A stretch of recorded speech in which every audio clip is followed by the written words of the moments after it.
welcome back to my channel. Don't forget to like, comment, share, and subscribe. Russia may soon be taking a cue from Iran by using cryptocurrencies for imports, according to comment the Russian Prime Minister.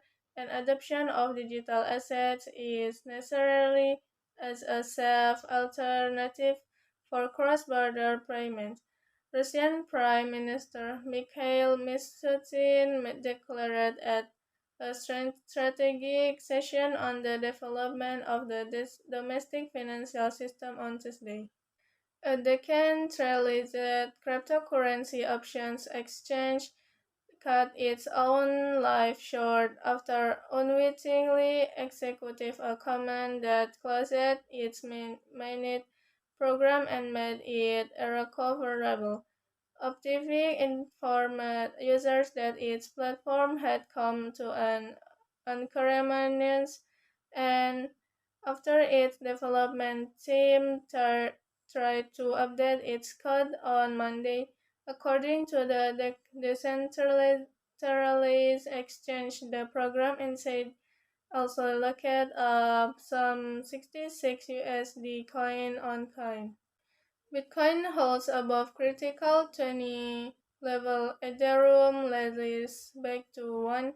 Cryptocurrencies led by Bitcoin are beginning to recover from the sharp downtrend that followed the hawkish remarks of Federal Reserve Chairman Jerome Powell. Bitcoin has now recovered from its presents one-month low of 19. Over the last 24 hours, Bitcoin has gained 3%, pushing its price as high as 20. Bitcoin now trades at 20, holding up above the important psychological level of 20. The 24 hours price chart for Bitcoin surged coin market cap.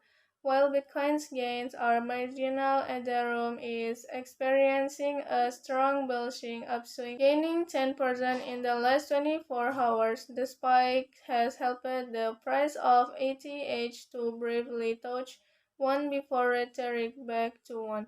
The 24 hours price chart for Ethereum surged coin market cap, while Ethereum's for 24 hours gains are impressive. It still falls below the biggest gainers. Flow and Lido though are the biggest gainers for today, with gains of 19% and 18% respectively. Reaching to the Fed's aggressive stance in curbing inflation, the chief global strategist at JP Morgan, David Kelly, has warned investors to sell their crypto and avoid large cap debt acquisitions.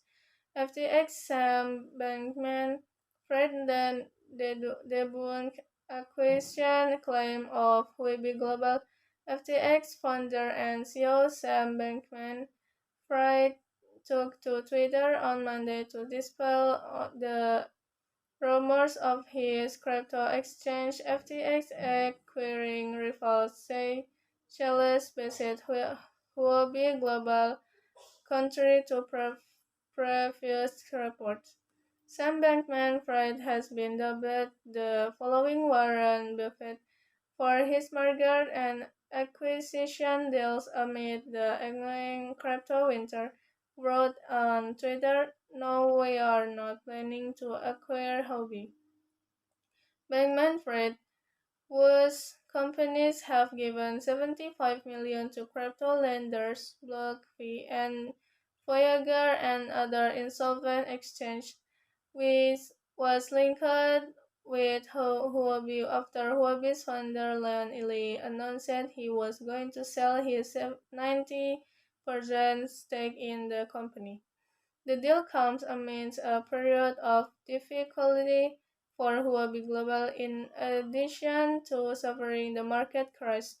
Thailand's SAGE confiscated Huobi's license and the exchange is in talks with Malaysian regulators in the possibility of being placed on an investor warning list. Although none of SBF's acquisition plans has come to fruition with FTX soaring revenue. There's a high chance to close a larger deal in the future. Iran approves crypto for import. Central African Republic research crypto use. 3 weeks after Iran's Trade Development Organization completed its first official import order, buying cars worth 10 million using crypto, the country has now approved business to use crypto for imports. Iran's Deputy Minister of the Industry, Mine and Trade, Eliezer Payment hopes that by the end of September, the use of cryptocurrencies and smart contracts will be widespread in foreign trade with target countries. Okay guys, maybe that's all from me. Thanks for watching and don't forget to like, comment, share, and subscribe. Thank you.